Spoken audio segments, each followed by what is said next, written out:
Like my father's people come from village called Soul after Medina. Still you get to Sinji after Medina. And at the same time, I'm an ordained. I go to the village. I'm an ordained.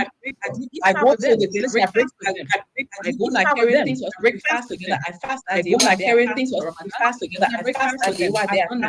And I break fast with them. In elitist If you feel that somebody who has had opportunity to work hard to produce results and to get promoted because of their hard work is but what I know is that I'm a Liberian woman who comes from humble beginning, and I know who I am. I'm a woman who focusses in community service, with the communities in Banjo, with the communities in Margibi, and they will tell you that they know me why, because over the years, even with my role in I never did engage on my communities. I never did engage on my communities. This is the place where feeding the elderly up until the last of elderly. I was doing food distribution to the elderly. I was doing food distribution to the elderly and partnering with people that are smart to do that. So I Okay. speak for us. Okay, madam. Thank you very much. I think this question encompasses my question that I wanted to ask you, and here is it. So you talked about creating opportunity for people. People should not blame you because you had an opportunity to be where you are today. So I want to believe that there were other people who created those opportunities for you to be where you are today. Now, I am thinking and I'm asking about this, your intrinsic relationship with women, girls. Do you have this good relationship in supporting women education, making sure that you're keeping girls in school, scholarship programs, making sure that you have a foundation where you can help girls remain in school? Where are you with girls? Where are you? So if you go and research some years ago, I wrote an article. Our future. Titles Stop Raping. And I shared at that time where I am with adolescent girls. I shared at that time where I am with adolescent girls. I started where I continue to be learning huts for adolescent girls. And each learning huts for adolescent girls. And each learning huts, I employ a female teacher, adolescent girls, and I employ a female teacher that teaches a female psychosocial worker that teach the girls. They also get support for menstrual hygiene. And they also get support for menstrual hygiene. Menstrual hygiene. And also the fact that they don't have people they feel they can speak with. Also the fact that they don't have people they feel they can speak with about their lessons. The female psychosocial worker provides them a safe space. The female psychosocial worker provides them a safe space on their lessons, but also then on their lessons, but also then to engage on education about their bodies, the sexual health. The sexual health and so forth. Right now, we have 8 learning huts for adolescent girls. Right now, we have 8 learning huts for adolescent girls. Self-funded today. I'm proud to say that I'm proud to say that they cater to adolescent girls to those communities as well. The first two, the first two, I constructed. We learned from that. We learned from that. The lessons we learned from the community over the years. We provide the space, and we provide the materials, and we pay the community chooses the teachers, and so we pay. I do this not because of politics. I do this not because of politics. Liberian girl who became a Liberian girl. And Liberian girl who became a Liberian woman. Ensure that those madam. Ensure that those adolescent girls have the opportunity to be better than me. You talked about those adolescent girls. Now, I am still thinking, has your opportunity that was being created affected girls in Nima County, in Lofa County, in Sino, Maryland, Marquis, Riverside, Grand Bassa? Were you talking about this creation of adolescent girl program?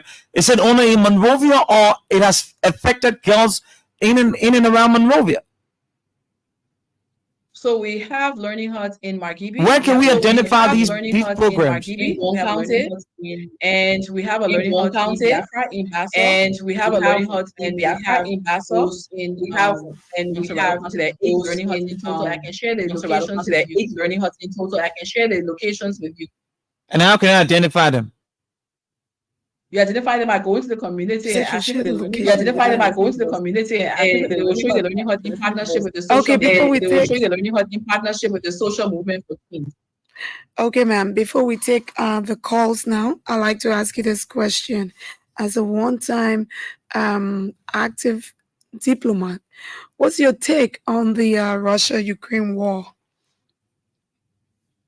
My take on the Russia-Ukraine war is that how much the world relied on bread until the war. And my take is that the Russia-Ukraine war has had a significant impact on our ability to feed ourselves around the world. And it reminds us of the need for us to feed ourselves. Agriculture is paramount. It's important for us to look at ourselves, focus on how we can self-sufficient, how we can feed ourselves, and make sure that we overcome food insecurity, and make sure that we become self-sufficient, and make sure that we become self-sufficient.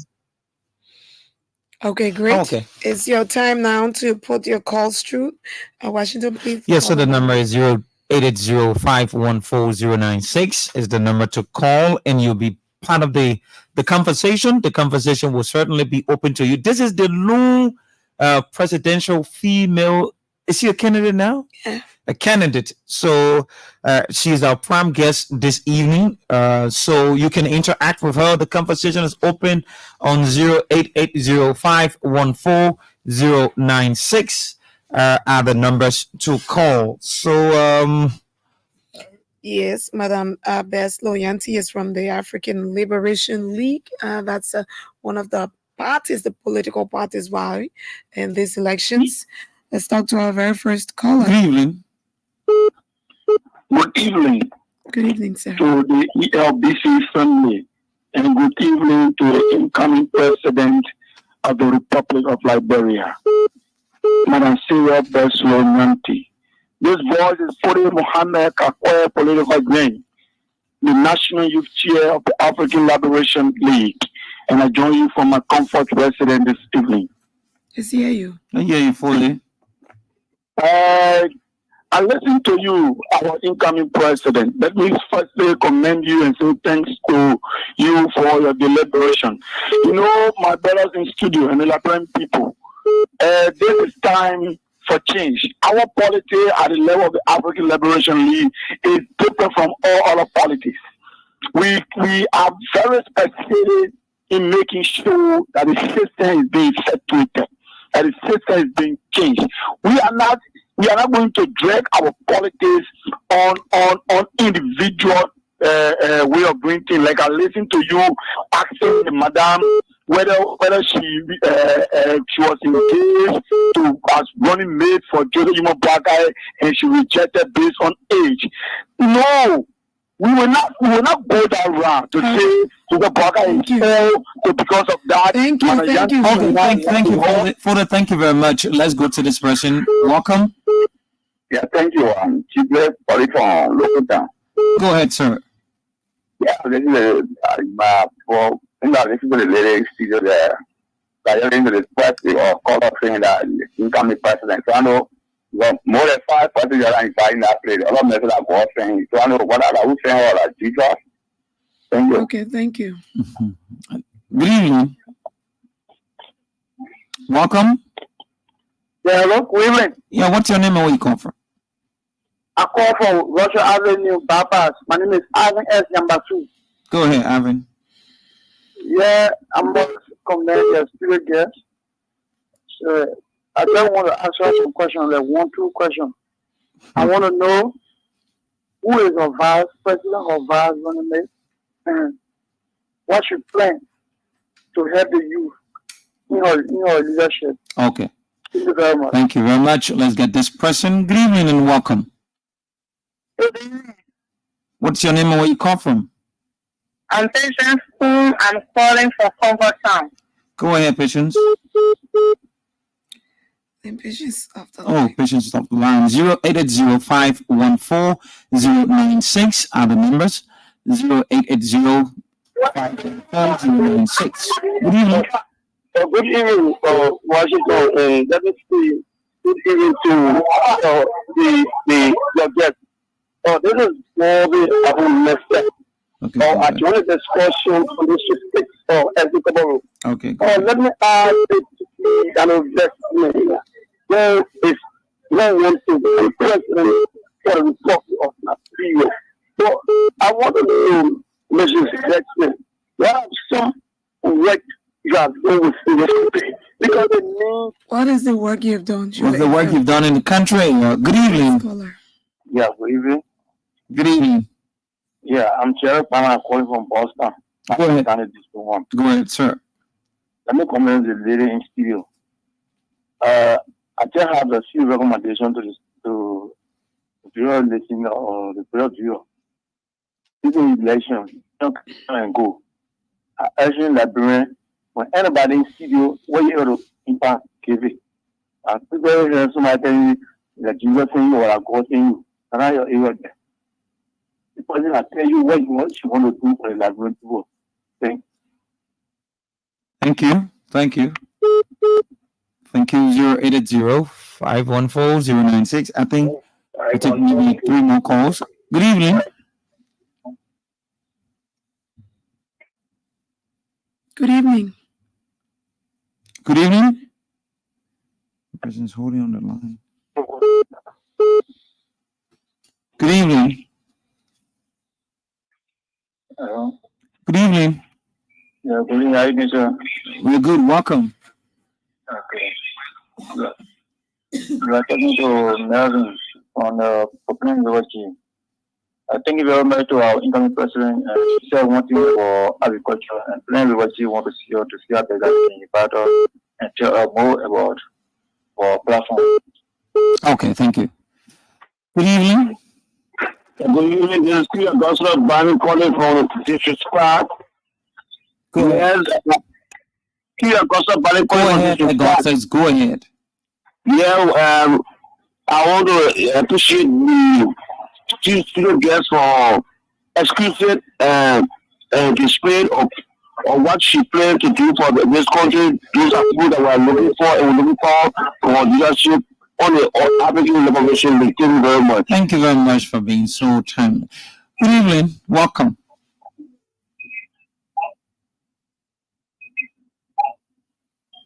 Hello? Hello? Yes, sir. Go ahead. Hello? Go ahead, sir. Okay, I am Pastor Neil, and I want to say thanks to our studio guests. I want to know if she happen to become president of the republic, how is she going to fight corruption and also bring about food sufficiency in this country as she mentioned? Thank you. Corruption and food sufficiency. Yellow, your call is currently on hold. Please. Good evening.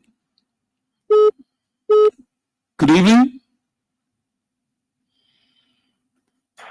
Good evening. Good evening. This is Station from Sarah. I have network problem. Yeah, go ahead, man. I was just calling to congratulate the Madam in studio because this is the way forward for the broadcast corruption. Okay, thank you. Madam Yancy, we just want to say the Liberian people, they are with you, and we believe the love of a mother is greater than any other love. Liberia is at a stage that we need people that have solutions. We need people that have experience in building systems. Like my brother asked about advocacy. If Liberia was to be where it is today because of advocacy, I tell you, we would be one of the greatest and successful nations in the world. But development got nothing to do with advocacy. Development has something to do with system building. We're talking about people that have the expertise, people that have the past record. Oh, we're losing you. Yeah. Oh, we're losing you. You're a lady, so your participation is important. Yeah, so I think we can go through our guests. We have roughly about maybe seven more minutes. So there you go, Titi.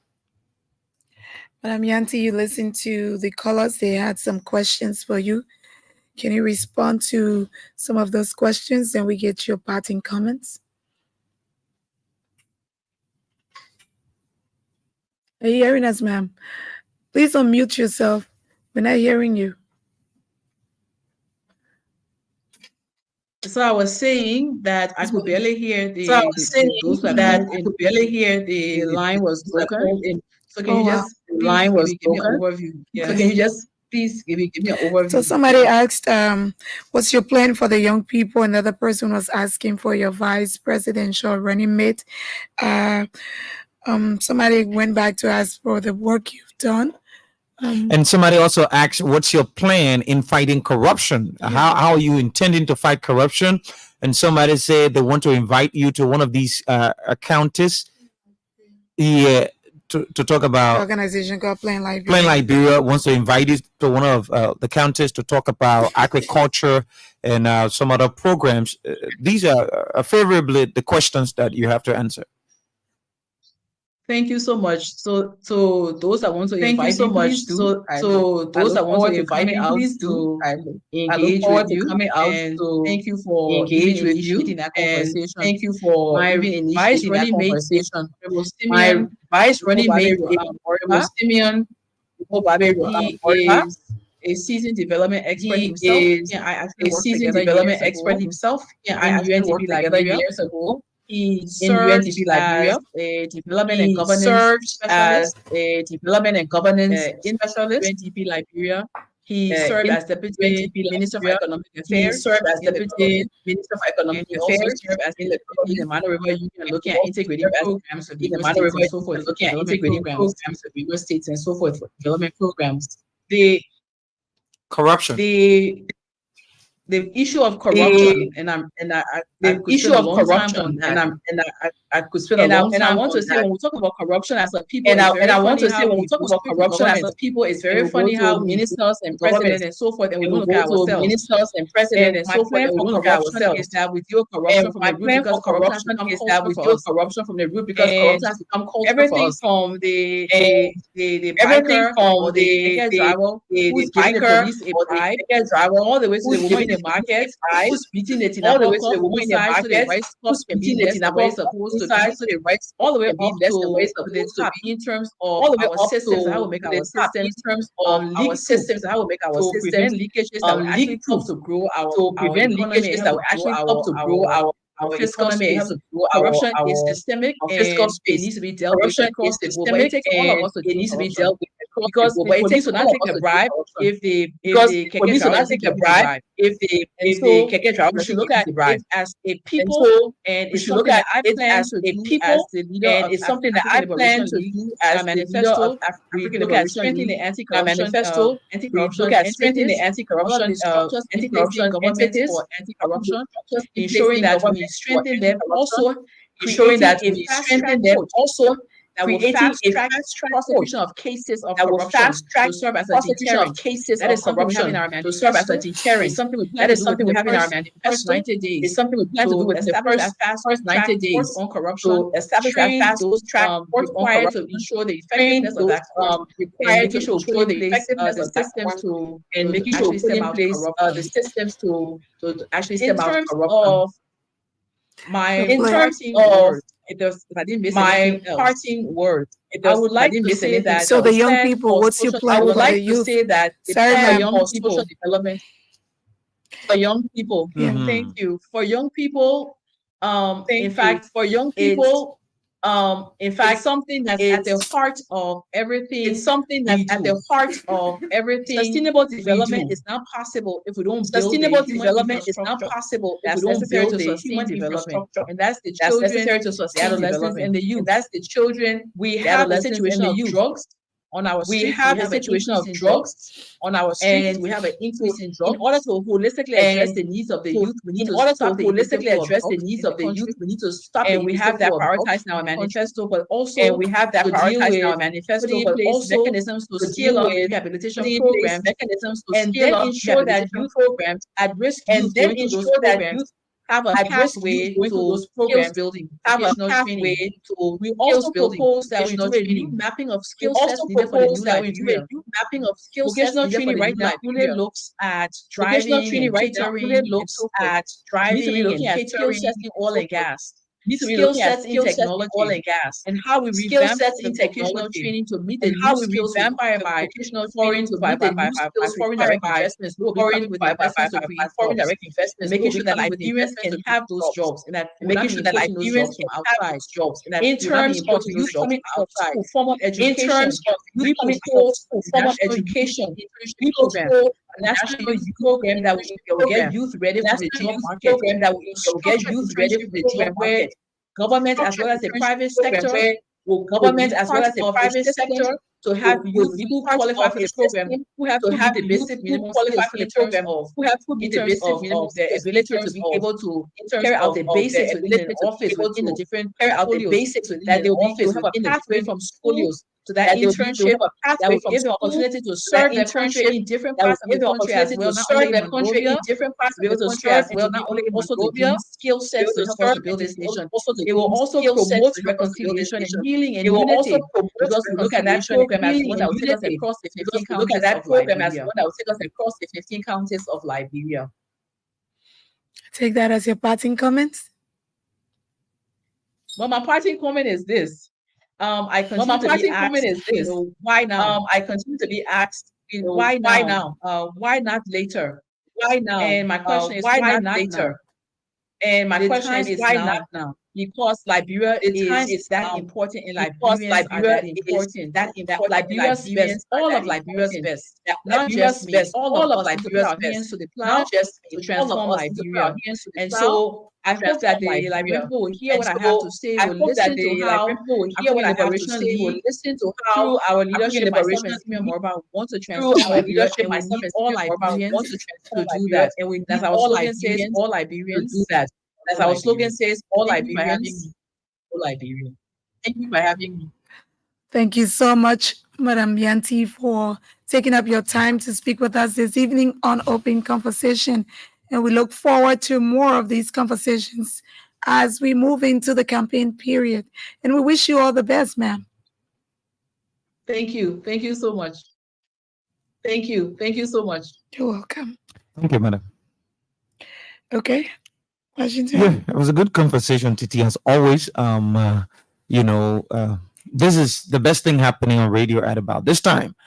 So that's why you have all of the people, getting so glued, and they want to listen to the open conversation, be part of the open conversation. So it tells you to what magnitude the open conversation has been able to reach the people. So on this note, I think it's the start of the week, and we are moving. So we call it a day tonight and a night tonight, and tomorrow evening at an open conversation we will have Mr. Wilfred Bangura as our guest. Last week, Senator Prince Johnson had a press conference, and he said a lot of things.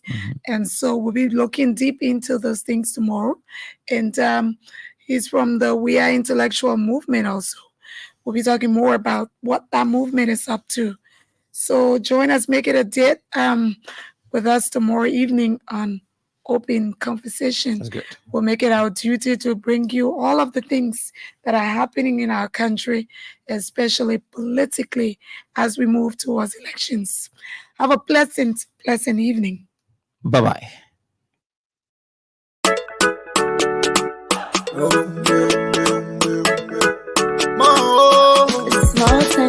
From the east to the west, north to the south, let's come together. They say you're not there, we stand, but there we fight.